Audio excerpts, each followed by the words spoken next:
counterbalance and have a well-rounded program for the students. But we're taking the school system in probably mediocrity over the next years with zero or fractional budgets that don't even cover inflation in a relatively non-inflationary period. So that's a bias, and how do you change people's mind? There's only, I don't know, 70 people here, 100, you probably counted them. How do you change all the voters' mind? So I think if the boards, the three main boards in our town took the position that they would be advocates and think about ways that work for you as volunteers. It's another burden. That you would sell the budgets. I would like to, so you know my bias, we should spend more money. You have to get more money out of the taxpayers. Then do it so they're happy. In terms of the town budget, I'm a supporter of 5 selectmen on the board. Only the first selectman as the chief operating officer being paid, and the salary should not be a political football. And so between the Board of Finance and the Board of Selectmen, I would suggest you develop a formula so that in competing in elections, selectmen are not competing that I'll take this, I'll take that, I'll reduce my budget and so on. That the 4 selectmen, if the town approves that, do not get paid. I think if they get paid, you should get paid, and certainly the Board of Education should get paid. I dare say you put in, if not equal, more hours and more effort.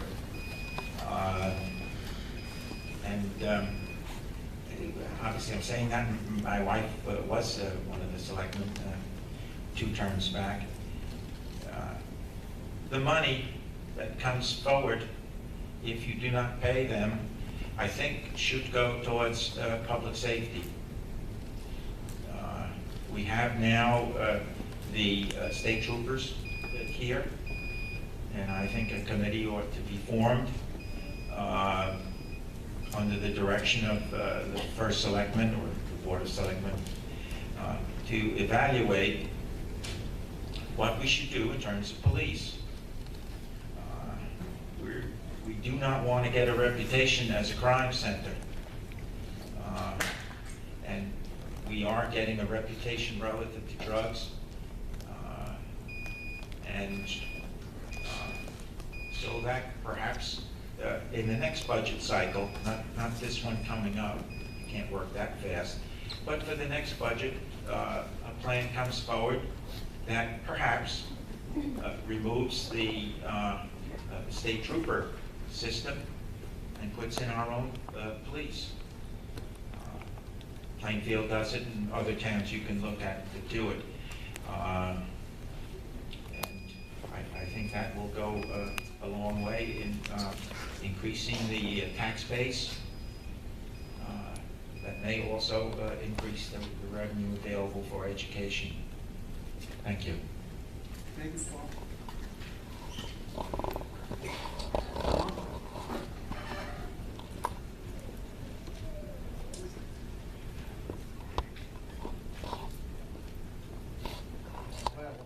Norm Higgins, Pleasant View.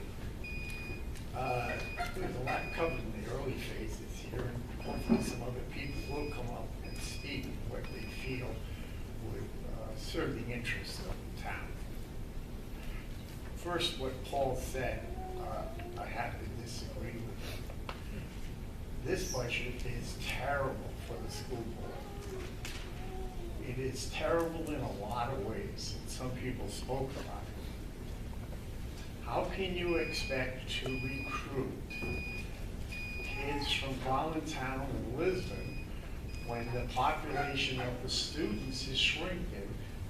I know because my wife tells me, they moved her into doing 6th, 7th, and 8th grade social studies because there's so few kids there, right? To reduce their money in the way they could. So how is Paul going to recruit people when we can't put up a real shield showing the great education that is done here? We're not really showing people. I told Paul about this, a girl from Lisbon that went through, came here to Griswold, and she's in her 2nd year of the Naval Academy and getting honor grades now. So this school system does do a great job. But to think, oh, let's see, we had some great people step up last year, and I think that what they did, they knew, I think they expected the money would be put back to help those programs because of the need for the children. I think we all are supposed to sacrifice as much as we can for 2 elements, the youngest in our society and the oldest. So the public safety comes in play, and I think about a week ago, Paul had a seminar that many people came to because they want to see their children safe here. But if you keep, this budget for him is terrible. If anything, I would like to see you take out of the contingency fund, which is so huge compared to what it was 6 years ago, and say to Paul, here, we're going to fund a couple more teachers, you know, for 1 year, and then or something else. Find out what the board would like to put in. I said at all their meetings that I could, and when it came to moving the budget forward, nobody wanted to second it. Finally, the chairman talked a little bit, and then somebody seconded the motion, right? So here you guys are as the main force to see to it that we take care of our children, right? So think about it when you're in your deliberations and see what you can do to see to it that the children are taken care of. And I was going to talk about something else, but I think I'll end it there. Thank you. Thank you, Norm.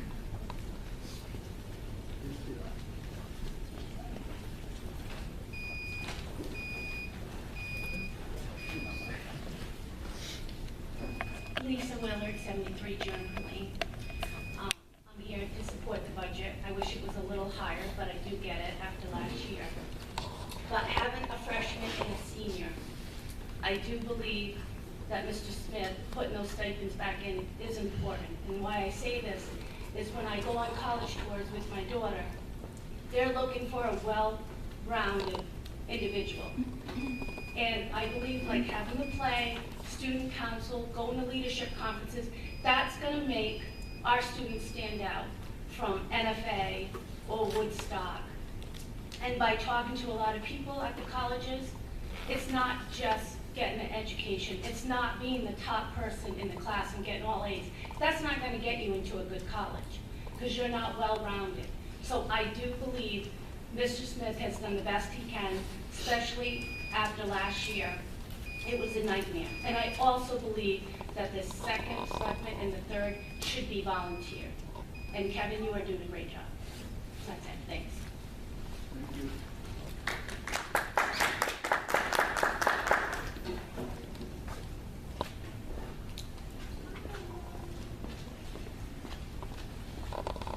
Hi, I'm Joy Smith. I live on 82 Prairie Road.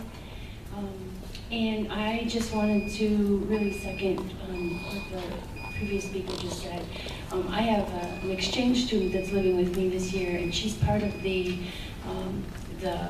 performance, the musical. And having an exchange student in our town is, I think, a very enriching experience for all of the high school friends that she makes, because they get a little piece of the world and the experience and understanding of how people are in other parts of the world, in different cultures, and her involvement in this play she's made, just since it started, she's made at least 6, 7 new friends, and they rehearse every night, and they're so dedicated, and they work really, really hard.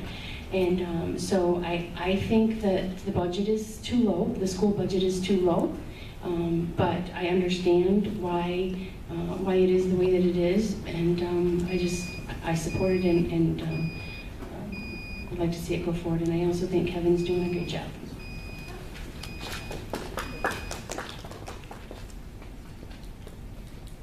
You want to say anything, Kevin? I don't know. I mean, everybody. No, not everybody, believe me.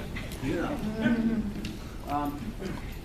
I certainly rise to support the budget, the Board of Ed budget. Let's start with that. I think what Paul's done with his team is certainly commendable, and the fact that they came in knowing that, or at least Paul, from my conversations, knowing that he wasn't making everyone in his room happy. That's a brave move. It's bold. And certainly, hearing some of the speakers tonight, we want the best education system for our community, for our students, and really as a community to sell to projects and new residents, and just to stand out of the 169 towns. We don't want to be on the list that we're on. We want to get off that list, and you can't go backwards. So going forward, I can tell you that this year we provided through a project.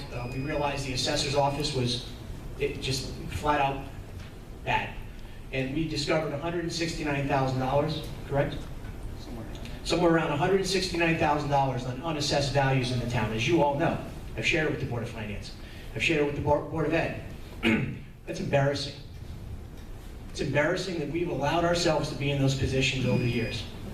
Last year, $169,000, and this is no reflection of the Board of Finance. This is a reflection of all of us. That would have went a long way. It certainly would have solved some problems. At a referendum cost of somewhere around $5,000 each, we had 5 last year. I'm sorry, I'm thinking about a lot of numbers here, but 5 added up. 169,000, 5 referendums, problem solved. What Ray spoke about earlier. The fact is, we are losing out of town students. It's a struggle when I talk to first selectmen from the surrounding towns that send students. It's a difficult sell when we don't have that quality that students are looking for. Now, I think we ought to do better and be conservative. I think the Board of Finance has a tough decision. I think the Board of Selectmen's budget, there's some room to poke some things around. Obviously, I wouldn't expect you not to do your job. We did hand you basically 112, I think it was, Brian, we took from Capital, 115. I thought that was a good move. You're going to have other spots you're going to have to look at, and we understand that. A full-time assistant assessor, put it together, folks. You see what we lost without having one. So a full-time town planner could be his price is worth its weight in gold, as long as that person's doing his job correctly. So I commend you, I support you.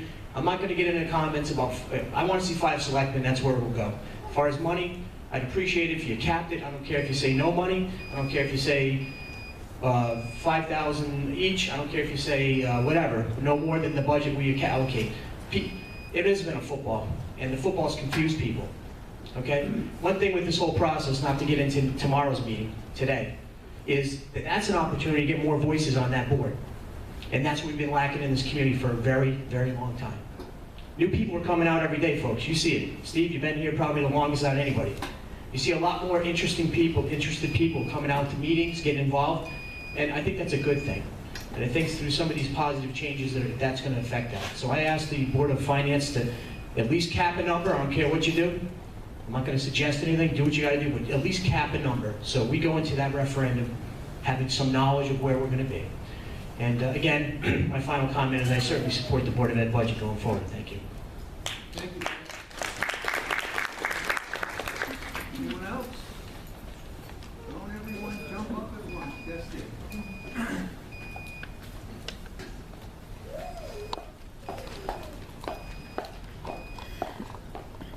Terry Kaliba, 36 Chestnut Hill Road.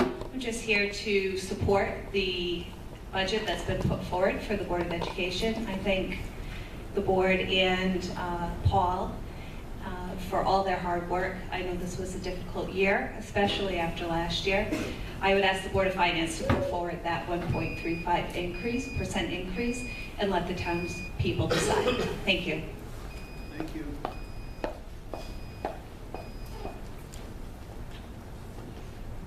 Anyone else?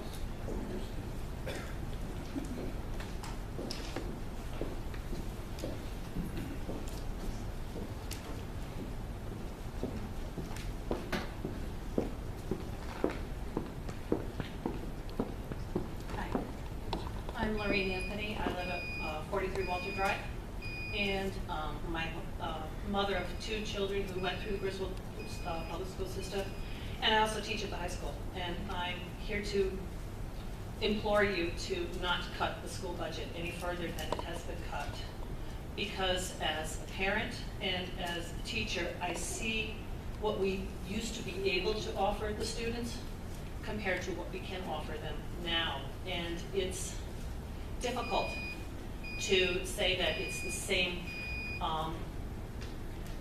level of opportunities that we could give these kids. I see classrooms that are very crowded. I see classrooms where teachers have given up their teacher's desk to make more student desks to fit. I see students who are sitting on counters until we can get enough desks in there. In my own classroom, I have students who are, I have a classroom of 28. And it's very hard to get to each of these students individually, because we're teachers, because we're professionals, because we love the kids. That's why we do this. We make it work. But it is so much better for the students if we could have more opportunity to work with them. If the budget is cut, I cannot see how we can improve the situation by making fewer opportunities than what we have. The stipends need to be there. They have to be there. This is what the kids come to school for. They don't come to school because they love the Common Core. They come to school because they like to sing and dance and be athletic and all that sort of stuff, and be social. And we need to encourage them this way.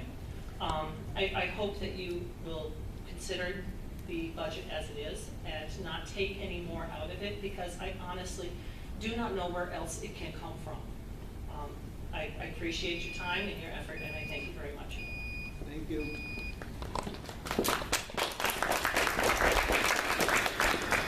Anyone else?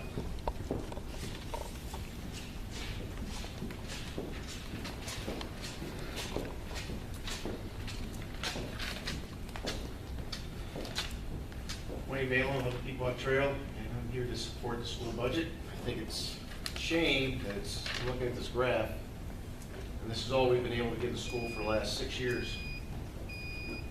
And being a parent of 2 that have gone through the school system and seeing how they become great adults, it's a shame that it's come down to this. And I think that we as adults in this community and leaders in this community need to do something better going forward than 1.3%, or 1.35. Going forward, you really need to look for other ways to get money to the school, because it's really going backwards from 20 years, 28 years I've been in this town. And I don't know what we're doing to bring business in, but we've done nothing in the 28 years that I've been here, as far as I'm concerned. And matter of fact, we've lost that revenue in the 28 years I've been here. I work at Millstone, and Waterford's doing great because Millstone's down here. I know we can't get Millstone up here, but we got to do something better than just a couple shops in Main Street. So take a look at that, see what we can do to support the town, minimize the tax increases, and support the schools so we can continue to have higher education, better than average education, because right now I think we're just barely making average from what I'm seeing going on here. Thank you. Thank you.